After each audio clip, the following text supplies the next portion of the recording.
bem-vindos a mais um vídeo no canal Escancarando a Educação. E no vídeo de hoje, nossa convidada é a Val Martins.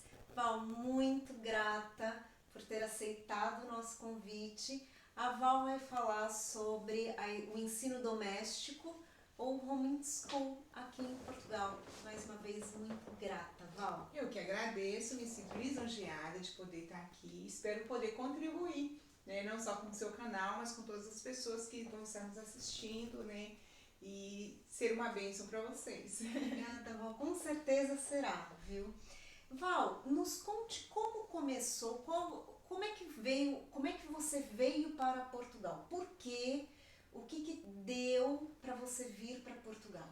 Então, nós viemos para Portugal, né, a minha família, viemos para Portugal com um propósito muito específico. O meu esposo é pastor presbiteriano e nós viemos por uma disposição dele para o trabalho missionário em Portugal, especificamente em ir para os locais onde não havia igreja evangélica. Né? Então, essa foi a nossa disposição e motivação em virmos para Portugal. Na época, suas filhas estavam no Brasil estudando numa instituição escolar e vieram com vocês para Portugal para uma instituição escolar Sim. normal. Até nesse tempo, uma estava em que...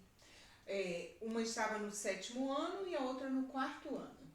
E elas estudavam formalmente numa escola lá no Brasil, né? E viemos para cá. E a transferência do Brasil para Portugal, trâmites legais com relação à matrícula de escola, a transferência escolar foi difícil, foi fácil? Tranquilo, nós trouxemos toda a documentação delas, né, que é de praxe, e o histórico escolar devidamente, na altura, carimbado pelo consulado. Então, só precisamos trazer isso e apresentar na escola o pedido de matrícula e foi feito com tranquilidade. Não houve nada de, assim, fora do normal. A adaptação das meninas do Brasil para cá, a nível acadêmico, de aprendizagem, de ensino, foi tranquilo? Sim, razoavelmente tranquilo, né? Temos a mesma língua, né? Isso de uma certa forma facilita, embora a maneira como se constrói algumas questões aqui é diferente do Brasil, sobretudo em matemática, né? Como eles apresentam algumas questões de cálculo, alguns conteúdos de matemática, é diferente de como nós vemos lá no Brasil. Mas isso foi todo um processo que as minhas filhas foram se adaptando gradativamente e não houve assim nada de extraordinário que tivesse trazido prejuízo para elas em termos acadêmicos, não. Bom, quanto tempo elas ficam no ensino regular aqui em Portugal? Elas estiveram 2 anos no ensino formal. E aí vem uma decisão que é o ensino doméstico, ou homeschool. Por que essa decisão? Como é que foi? Como é que brotou isso? Então, não foi uma questão em específico, né, que nos motivou assim, a fazer, iniciar o ensino doméstico com as nossas filhas. Não foi uma questão. Foram várias questões e eu poderia elencá-las. Todavia, eu prefiro falar que assim, o que mais me motivou. No Brasil, nós temos o ensino institucionalizado, feito de forma por meio período, né? Então nós temos a criança em casa, nós temos é mais tranquilo para a criança. Aqui em Portugal é tempo integral. Então eu sentia muita falta das minhas filhas, né? E me fazia confusão tê-las tanto tempo fora de casa, e quando elas retornavam da escola eu não as tinha, porque ou elas vinham com uma sobrecarga de TPCs, ou elas vinham muito cansadas, com desgaste físico e emocional, enfim, né? Ou queriam ir dormir, queriam ir pro quarto, aquela coisa toda. Então, assim, eu quase que não as tinha. E na altura, minha filha mais velha estava com 13 anos, e eu pensei assim, poxa, daqui mais 5 anos eu já não tenho mais a minha filha em casa. E eu digo, eu não posso perdê-la agora, né? E isso foi uma coisa que me sensibilizou muito, e eu disse, não, eu se eu tenho essa hipótese, se eu consigo tê-las em casa, se eu posso tê-las aqui, por que não? Então eu tomei essa decisão, esse foi o meu, vamos dizer assim, o meu fator, o gatilho principal, né, que me levou a essa decisão. É óbvio, existem outras questões acadêmicas, ideológicas, mas o que eu posso dizer assim que foi o meu ponto-chave foi esse. E aí a Val decide junto com a família. E como é que foi esse processo, Val, de planejamento, estrutura, legalização? Conta-me um pouco sobre esse processo. Eu, antes de iniciar o ensino doméstico, eu levei um bom tempo, né, assim, para tomar essa decisão, porque era algo totalmente novo, né, diferente, e eu tive que me debruçar um pouco sobre esse tema, estudei, li, ouvi, conversei com mães, né, no Brasil que faziam ensino doméstico, tive muito apoio, assim, em termos de testemunho, né? E quando nós iniciamos o ensino doméstico, a portaria 69, que foi a portaria que regulamentou, não é a mais recente, nós já temos a 70, mas foi a que veio regulamentar o ensino doméstico aqui em Portugal, ela ainda não havia saído. Então, nesse período, o ensino doméstico era algo muito simples. Eu ia à escola, não era uma arbitrariedade da direção da escola, eu, enquanto mãe, decidia e eu comunicava ao diretor da escola que eu queria tirar as minhas filhas do ensino regular e pô-las em ensino doméstico. Então eu fiz isso e a exigência era muito simples também. Bastava que o pai tivesse um ciclo a mais do que a criança, então isso já estava bem, né? Então eu fiz isso nesse período e foi muito tranquilo em termos de documentação, de trâmite, né? Elas continuam matriculadas na escola, né? A criança em ensino doméstico, ela não deixa de pertencer à comunidade escolar. Ela apenas tem uma modalidade de aprendizado diferente, né? Ela, ao invés de ser regular, ela vai fazer isso em casa, como é previsto na lei, né? O ensino doméstico é o quê? A criança vai receber o ensino em casa por meio de um dos pais ou de alguém que resida com ele em casa. Então, Val, a questão, por exemplo, o Programa Nacional, o currículo, como é conhecido no Brasil, era seguido, não é, em casa, no ensino, mas se fosse mais um pouco para frente ou para trás, não teria problema, contanto que fosse aquela série, ou você podia transitar, por exemplo, a que estava na quarta, podia puxar um pouco dos conhecimentos, algumas coisas do quinto ano, ou não podia fazer isso? Sim. Essa é uma benesse do ensino doméstico, né? Porque você fica, vamos dizer assim, mais livre para você poder transitar com isso, né? Do conhecimento, e é lógico, você tem que seguir ali o programa, né? Até porque a criança em ensino doméstico, ela também faz o exame nacional, ela também faz os exames que são exigidos na escola. Ah, eu não sabia dos exames exigidos na escola. Sim. Nós fazemos hoje, né, após essas portarias, nós fazemos também o que chama-se equivalência de frequência, em que a criança vai à escola fazer, no final do ano letivo, ela vai à escola fazer um exame de todas as disciplinas que elas têm, né, para compensar a frequência. Não me pergunte a lógica, né, mas é algo... Porque ao longo dos anos, desculpa te interromper, mas ao longo do período letivo ela vai fazer a avaliação normal na escola. Não. É só a avaliação externa, só a avaliação nacional. Sim. Ela faz o exame nacional no final dos ciclos. E ela faz também as chamado provas de equivalência de frequência no final do ano letivo. Ah, ok. Que é um assunto do ano todo. Do ano, Sim. Ok. Mas é para equivalência de frequência, né? Que eles, é assim denominada essa prova. para substituir uma frequência. É como se fosse, é isso que eu te digo, não me faça ter que te explicar a lógica disso. Não tem. Não há. Val, então, vocês fazem uma estrutura. Essa estrutura para o ensino doméstico conta com o apoio de outros professores? É só você que dá aulas? Suas filhas estavam, uma no ensino doméstico, já estava no 5º, e a outra estava uma no 6º, outra no 9º. No 9º. E como é que foi? Assim, como é que é? Foi desafiador, né? Porque assim, eu iniciei o ensino doméstico com a cara e a coragem, né? Eu apenas sabia o que eu queria naquele momento, e eu queria ter as minhas filhas mais perto de mim. E eu queria também permitir que as minhas filhas tivessem acesso a outras coisas, né? Eu não queria que elas estivessem simplesmente dentro de uma caixinha, eu queria que elas olhassem o mundo de uma forma diferente, né? Então eu falei, não, eu não sei como que se faz isso, mas ok, eu vou lá.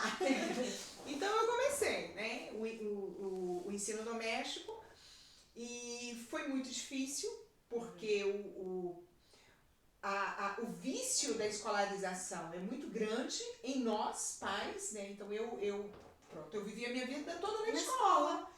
E eu fui professora na escola, então eu tinha minha mente extremamente escolarizada, e eu queria pegar a escola e dizer, não, agora a escola vai ser aqui em casa. Eu sou a dona, a diretora, a faxineira, a merendeira da escola. Ai, Jesus! E aos poucos... E isso, eu tive que desconstruir isso lentamente, né? Primeiro dizer, não é a escola na minha casa, né? As minhas filhas vão aprender. E eu queria aquele conteúdo ali, tudo muito certinho, com hora, começo, meio e fim, tudo bonitinho. E eu fui surpreendida um dia pela minha filha, que pegou uma vespa, prendeu num vidro e disse, mamãe, eu quero conhecer mais sobre as vespas. E eu dei um clique assim de, caramba, é isso. Ela quer isso, né? Nesse momento, ela tem essa curiosidade. E esse é o grande desafio do ensino doméstico. Primeiramente, você se desescolarizar, né? Esse processo de desescolarização é muito mais difícil para o adulto, né, ou para a criança que esteve mais tempo na escola, porque, por exemplo, a minha filha mais velha tinha muito isso. Ela ficava, mas mamãe, como é que vai ser a minha nota? Como é que eu vou saber em que nível que eu tô? Eu disse, filha, você não é um número, tá? Porque as crianças vão para a escola, recebem um número para a chamada, depois elas recebem um número que a coloca no nível, né? Se ela é 1, 2, 3, 4 ou 5 aqui em Portugal. Então ela tinha muito isso. E foi difícil para mim, e foi difícil para a minha mais velha, né? A minha mais nova estava mais tranquila. E ela, se eu quero estudar sobre a vespa, ok, vamos lá, faça aí um diário da vespa. Ela passou ali uma semana estudando o comportamento da vespa, pegou livro, foi entender como é. E foi ótimo aquilo pra mim, né? E um dia ela virou pra mim e disse assim, eu quero estudar tudo sobre de ciências, que eu gosto do assunto e quero estudar. Então, o que ela tinha que ver em um ano, ela viu ali em um mês e pouco, no final de tudo ela já tinha, de um mês e pouco do ano letivo, ela já tinha estudado tudo de ciências, porque era algo que lhe apetecia fazer e ela fez. E eu comecei a falar, uau, é isso, né? Obviamente que o ensino doméstico, ele não é eu não sou muito a favor do unschool, né? Sem escola. Ele tem que seguir, claro, que uma rotina, e a rotina é extremamente importante, até para a formação, né, dessa pessoa que está em ensino doméstico, né, da criança, facilita muito a nossa vida. Certo que nós não temos que ser subjugados, escravos dessa rotina, mas você tem que ter uma rotina. Só que também você tem que respeitar esse processo na vida da criança, né? Esse desejo. E eu acho que esse é o outro grande desafio do ensino doméstico. É você fazer com que a criança queira aprender. Porque elas vão para a escola e aquilo se torna, assim, em muitos casos, uma coisa tão chata, em que elas têm que sentar e esperar que alguém derrame conhecimento dentro da cabecinha delas, né? Vou falar nada, Paulo Freire. Que eu sou contra. Eu a favor, e vamos fazer um próximo vídeo a respeito disso. Aguardem. Então, então assim, criança, muito, essa questão da escolarização bancária, né? E que nós já falamos sobre isso em off, né? Mas eu vejo que foi muito difícil para mim. E foi muito difícil para as minhas filhas eu fazer com que elas amassem o conhecimento. Elas quisessem aprender pelo amor do conhecimento, né? E dizer, eu vou estudar uma língua. Com a minha filha mais velha, um dia disse para nós, eu vou estudar mandarim. Mandarim? Sim, eu vou estudar mandarim porque eu quero, eu gosto. E hoje a minha filha está em Budapeste, fazendo o ano 0. E um dia desses ela conversando comigo e disse que ela teve a oportunidade de conversar com estudantes chineses que estão em Budapeste em mandarim. Olha isso. Entendeu? Então, assim, esse amor pelo conhecimento foi um desafio que nós tivemos que travar para poder fazer com que elas quisessem aprender. Elas vão estudar, não porque eu estou ali do lado delas, estuda, faça a sua tarefa, não, mas porque elas querem fazer isso e sabem que isso é importante para elas e que é o que nós chamamos, né, do autodidatismo, que é extremamente importante, que elas vão levar isso para a vida delas, para a universidade, para a vida profissional, para todo segmento de vida que elas forem ter no futuro, o autodidatismo vai estar presente. Porque acaba sendo uma formação não só acadêmica, mas pessoal também. Sim. Não é muito embasado nessa... Esse é um diferencial do ensino doméstico, sabe, Joyce? Porque o ensino doméstico não é só você preparar a pessoa para um exame nacional. Você vai prepará-la para a vida. Exato. Né? Então, a gente tem muito isso, assim, as minhas filhas aprenderam a cozinhar, a limpar uma casa, a passar a ferro, né? Que são coisas importantes, elas não vão levar para a vida só o conteúdo de um programa nacional. Elas vão levar para a vida toda uma base de conhecimento, né? Que é necessário, que vai fazer falta para elas em muitos momentos da vida. Claro. Val, 6º ano, a gente até consegue aqui dar uma... Somos professoras agora, 9º ano. Ai, como é que foi, sobretudo, esse 9º ano, contou com uma rede de apoio? Sim. Pronto. Isso foi muito importante, né? Porque, assim, eu arranco de um ditado africano, eu arranco dali as questões ideológicas e uso aquilo que eu acho que é base, né? Há um ditado africano que diz que é preciso uma aldeia para se educar uma criança. E eu fui muito abençoada, né? Quando eu comecei esse processo, eu fui muito abençoada em poder contar com pessoas, né? E eu, de fato, construí uma rede de apoio, né? De pessoas que me ajudaram. E a minha filha fez o 9º ano e todo o secundário em casa. A minha mais nova iniciou esse ano o secundário também em casa. E é óbvio que eu não sou habilitada, não tenho a capacidade de ensinar todas as disciplinas, né? Então, eu via pessoas, o diferencial era esse, né? Que eu podia contactar pessoas de verdade, com as quais eu conhecia, eu tinha uma relação e que podiam ser apoio para mim em dadas disciplinas. Uma amiga do Porto que tinha habilidade em geologia, ensinou geologia para as minhas filhas à distância, né, pelo computador, mas foi muito importante. E muitas outras pessoas, e uma das quais que eu desejo mencionar, que é a professora Maria João, que eu sei que ela vai ver esse vídeo, e ela foi desde o início e é até hoje para mim esse apoio, né? Ela é uma professora portuguesa, reformada, e ela sempre foi o nosso suporte em tudo na área, no que se refere à educação das minhas filhas, e até hoje ela me acompanha, né? Eu não era capaz de ensinar português, eu comecei a ensinar português para as meninas já não queriam, não gostavam da língua do português aqui, e aquela coisa toda. Eu digo, não, peraí, tem algo errado. Aí eu pensei, sou eu.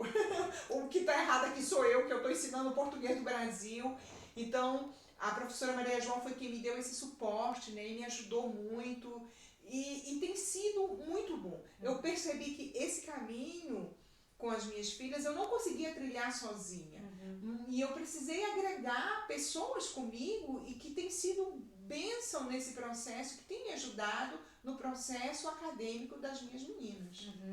Bom, depois dessa decisão, começa-se o ensino doméstico. Houve algum tipo de preconceito, eu não sei se a palavra é preconceito, mas houve pessoas que foram contra por desconhecimento ou por medo de que esse talvez fosse um caminho não muito favorável ao processo de ensino e aprendizagem. Você passou por isso? Eu acho que assim, eu não diria preconceito, eu acho que resistência. Boa né? palavra. Porque assim, é desconhecido, né? Quando nós iniciamos o ensino doméstico, 50 e poucas famílias apenas em Portugal faziam isso, né? Nós fomos quase que pioneiros nisso, né? E assim, tudo que é desconhecido é estranho, né? E assim, nós vivemos num povo que é muito tradicional, no meio de um povo que é muito tradicional, e de fato houve ali algumas resistências, né? E do tipo assim, as meninas agora não podem sair de casa, elas vão ficar o tempo todo dentro de casa estudando. Não, elas podem sair sim. E eu até teve uma história engraçada, uma pessoa disse assim, coitadinha das meninas, nunca mais eu as vi e elas não saem de casa. Eu digo, não, elas saem, elas só talvez não vão nos mesmos lugares que a senhora vai, mas elas podem sair, elas são livres. Eu falei, inclusive, se você quiser ir lá visitá-las, pode visitá-las também. Mas é engraçado, porque eu acho que essa ideia de não sair de casa está muito atrelada à falta de sociabilização. Eu tive alguns pais nesse percurso de ser professora que se interessava, mas tinha aquele frio na barriga por causa da interação. Isso foi prejudicial? Como é que foi essa... Então, esse ponto foi talvez o mais nevrálgico, né, no meu processo de ensino doméstico, porque eu fui muito questionada quanto a isso, né? Eu até conto uma história que um professor me procurou uma vez sobre isso, né? Ele disse, olha, eu estou muito preocupado com a socialização das suas filhas. Eu digo, eu também, por isso que eu vou tirá-las da escola. Porque a questão toda é assim, eu sempre vi a socialização da escola uma coisa assim muito estranha para mim. Eu não conseguia formatar em palavras, mas aquilo para mim me fazia confusão. Sei lá, cerca de 25 a 30 crianças sentadas, enfileiradas umas atrás das outras, sendo chamadas por um número e tendo um tempo de intervalo na qual elas se engalfinham ali umas às outras, aí depois volta tudo novo. Eu disse, que socialização é essa? Né? Uma socialização em que as crianças se reúnem, se dividem por faixa etária. O que uma criança de uma faixa etária tem a ensinar a outra criança da mesma idade? A gente percebe assim, a escola é uma instituição muito recente, tem cerca de 200 anos. Né? Como que a educação era feita antes disso? A educação era feita em que os mais velhos ensinavam os mais jovens. Né? Então, eu digo sempre para as minhas filhas, o período de adolescência, que é o período em que elas estão agora, é muito pouco, é muito rápido. A maior parte do tempo da vida delas vai ser na vida adulta, então elas têm que conviver com pessoas adultas porque elas têm que aprender a ser adultas. Se elas conviverem só com crianças, só com adolescentes, que tipo de adultos elas serão? Né? Então eu fui muito questionada quanto a isso. Mas eu percebi que a socialização, ela não acontece só na escola. E eu quero, inclusive, deixar isso claro, eu não sou contra a escola. Tá? A decisão de tomar as minhas filhas da escola para casa foi algo muito pessoal. Eu quis fazer isso, eu quis estar perto das minhas filhas, foi a minha experiência. Tá? Eu não acho que os professores são todos maus, que a escola é mazona. Eu acho que há um sistema... Sim, né, que rege tudo isso, né? Há uma mão que governa a escola, fora da escola, e eu concordo com isso, tá? Que hoje, infelizmente, a escola tem sido mais um campo ideológico do que propriamente um ambiente acadêmico de conhecimento, tá? Esse é meu ponto. Mas eu percebi que a socialização poderia acontecer fora da escola. E as minhas filhas fora da escola tiveram a oportunidade de conviver com pessoas adultas, com crianças, com adolescentes e fazer esse trâmite, né? Muitas vezes eu vi as pessoas, olha, interessante, as suas filhas conseguem conversar com um adulto e com criança. Eu digo, sim, porque elas convivem com todo tipo de pessoas, né? Com todas as faixas etárias, não necessariamente com um grupo de criança, entende? Val, agora já, infelizmente, mas vamos retornar com a Val, já Para terminar, começar a terminar, qual é a sua avaliação dessa decisão tão bonita, tão bela e tão desafiadora que foi a opção pelo ensino doméstico? Qual você olhando para trás, porque né, já passou um tempo, olhando para trás e vendo a formação das suas filhas, vendo a constituição, o ser que elas estão agora e vão continuar, porque o nosso processo é também atemporal, não é? A gente continua a amadurecer. Sim. Qual é a avaliação que você faz? Então, eu acho que assim, eu posso dizer que fui muito feliz na minha decisão em fazer ensino doméstico. O único arrependimento que eu tenho, né, eu gosto de brincar assim, é o arrependimento de não ter começado antes, embora sei que comecei na hora certa, né? Mas faria tudo outra vez, sem tirar nada, percorreria todo o caminho novamente, porque para mim valeu e tem valido muito a pena.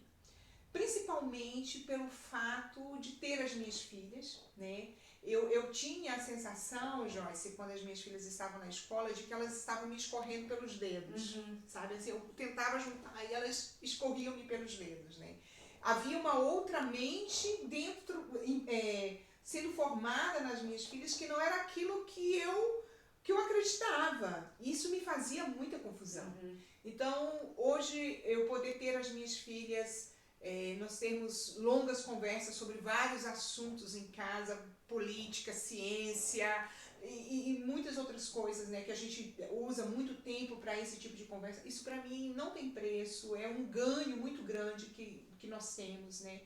E ver as minhas filhas engajadas em buscar conhecimento que não é necessariamente o curricular, mas o extracurricular, o que vai muito mais além, né? O que está para a vida delas, né? As minhas filhas, por exemplo, cada uma delas fala mais de 2 línguas, e isso para mim é interessante, é importante, entende? Eu contabilizo isso como sucesso, e eu me sinto muito identificada numa figura de um versículo da Bíblia, que diz que os nossos filhos são como flechas na mão do guerreiro, né? E o guerreiro pega uma flecha, prepara, aponta e lança, né? Coisa linda. E eu vejo as minhas filhas como as minhas flechas, e nesse processo eu falo mas eu não sou eu só, né? Eu e o meu esposo, nós estamos devidamente alinhados nisso, né? Então nós estamos preparando as nossas flechas para que elas possam ir mais longe, né? Ir adiante e alcançar o propósito para o qual Deus, né, as escolheu. E isso é o meu ganho. Que coisa linda, que coisa linda. Parabéns, parabéns. Vamos ter que, infelizmente, finalizar, mas eu vou trazer a Val novamente. Val, se algum pai ou uma mãe tiver vontade de entrar em contato com você, tirar mais dúvidas, aprofundar esse assunto, pode deixar um contato seu? Sim, eu tenho o meu e-mail, tá? val_celia@hotmail.com, tá? E eu me coloco à disposição. Agradeço muito, Val, foi muito boa a nossa conversa também, gostei muito. Obrigada. Espero que você faça muito sucesso e que o seu trabalho aqui nesse país possa mesmo escancarar a educação de uma forma boa, né? Que isso possa ter bons resultados, né? Para famílias individualmente, mas também institucionalmente. Tá? Sucesso! Não sei nem como agradecer, muito grata. Tá bem, obrigada.